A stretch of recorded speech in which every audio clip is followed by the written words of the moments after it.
యోగి ఆదిత్యనాథ్ దాస్ ఆయన ఏం మాట్లాడుతున్నారో ఆయన మాటలు ఒకసారి విందామండి.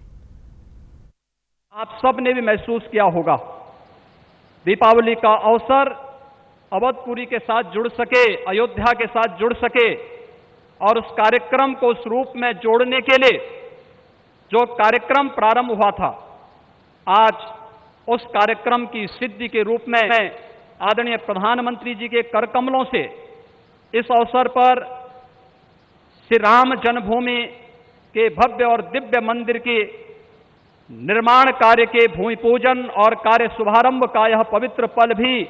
हम सबको देखने का अवसर प्राप्त हुआ है। यह कार्य श्री राम जन्मभूमि तीर्थ क्षेत्र न्यास मंदिर निर्माण का करेगा, लेकिन अवधपुरी को दुनिया के सबसे वैभवशाली और सबसे समृद्धशाली नगरी के रूप में भौतिक विकास की दृष्टि से सांस्कृतिक परंपरा को क्षुण्ण बनाए रखते हुए आगे बढ़ाने के संकल्प के लिए हम सब प्रतिबद्ध हैं। और ये प्रतिबद्धता तब भी आपने देखी होगी जब रामायण सर्किट के नाम पर आदरणीय प्रधानमंत्री जी ने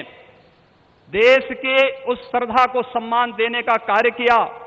स्वदेश दर्शन के नाम पर यहाँ के घाटों के सुंदरीकरण के कार्य को आगे बढ़ाने का कार्य हुआ और राम कथा के साथ साथ अन्य तमाम प्रकार की गतिविधियां यहां पर चलती हुई दिखाई दी और आज उसकी एक महत्वपूर्ण कड़ी के रूप में हम बहुप्रतीक्षित इस तिथि के अवसर पर आदरणीय प्रधानमंत्री जी का हृदय से अभिनंदन और स्वागत करते हैं। हम सबके लिए आज का यह दिन अत्यंत भावनात्मक दिन है। यह हमारे लिए उमंग और उत्साह का दिन भी है और हम सबके लिए इसलिए भी यह दिन अत्यंत महत्वपूर्ण है कि यहां पर आज हमारे विचार परिवार के प्रमुख राष्ट्रीय स्वयंसेवक संघ के आदरणीय सरसंघ चालक डॉक्टर मोहन राव भागवत जी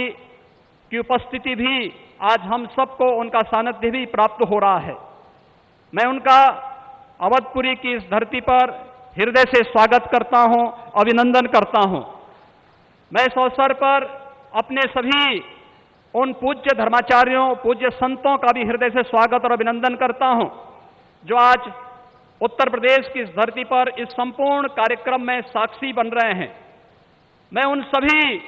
पूज्य संतों और महानुभावों का भी हृदय से स्वागत और अभिनंदन करता हूं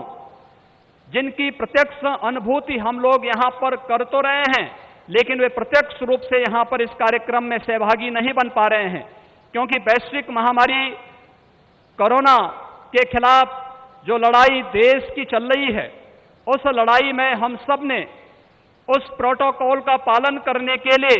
जो गाइडलाइन भारत सरकार ने जारी की है,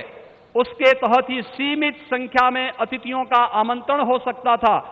और उसका पालन करते हुए भी हमें इस ऐतिहासिक तिथि को देश और दुनिया के सामने प्रस्तुत करना है। इस भाव के साथ मैं उन सभी महानुभावों का हृदय से स्वागत करता हूं। उन सबको किसी न किसी रूप में हम आने वाले कार्यक्रमों में सहभागी बनाने का आयोजन आने वाले समय में इन वर्षों में करेंगे कि उनकी उपस्थिति प्रत्यक्ष अनुभूति अयोध्या में हो सके और उनकी प्रत्यक्ष अनुभूति के माध्यम से यह कार्यक्रम अवधपुरी को जो गौरव मिलना चाहिए, इस गौरव को हम आगे बढ़ा सकें। हम सबके लिए आज का दिन इसलिए भी महत्वपूर्ण है। यह कार्यक्रम केवल मंदिर निर्माण के कार्यक्रम का शुभारंभ ही नहीं, एक उस भारत को एक दुनिया के सामने प्रस्तुत करने का भी एक अवसर है जिसे आज से 6 वर्ष पहले आदरणीय प्रधानमंत्री जी ने राम राज्य की उस अवधारणा को चरितार्थ करने के लिए आगे बढ़ाया था,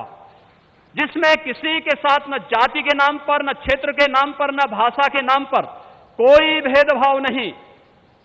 और सबका साथ, सबके विकास की भावना को चरितार्थ करते हुए जिस कार्यक्रम को 6 वर्ष पहले आगे बढ़ाया था, भगवान राम का यह भव्य और दिव्य मंदिर भगवान राम की यश और कीर्ति के अनुरूप भारत की यश और कीर्ति को भी देश और दुनिया के अंदर इसी रूप में आगे बढ़ाने का कार्य करेगा। इस विश्वास के साथ मैं एक बार फिर से आज के इस अवसर पर आदरणीय प्रधानमंत्री जी का, राष्ट्रीय स्वयंसेवक संघ के सरसंघ चालक जी का, अपने सभी माननीय अतिथियों का, पूज्य धर्माचार्यों का, संतगणों का, सभी महानुभावों का उत्तर प्रदेश की इस धरती पर, अवधपुरी की इस धरती पर हृदय से अभिनंदन करता हूं, स्वागत करता हूं। जय जय श्री राम।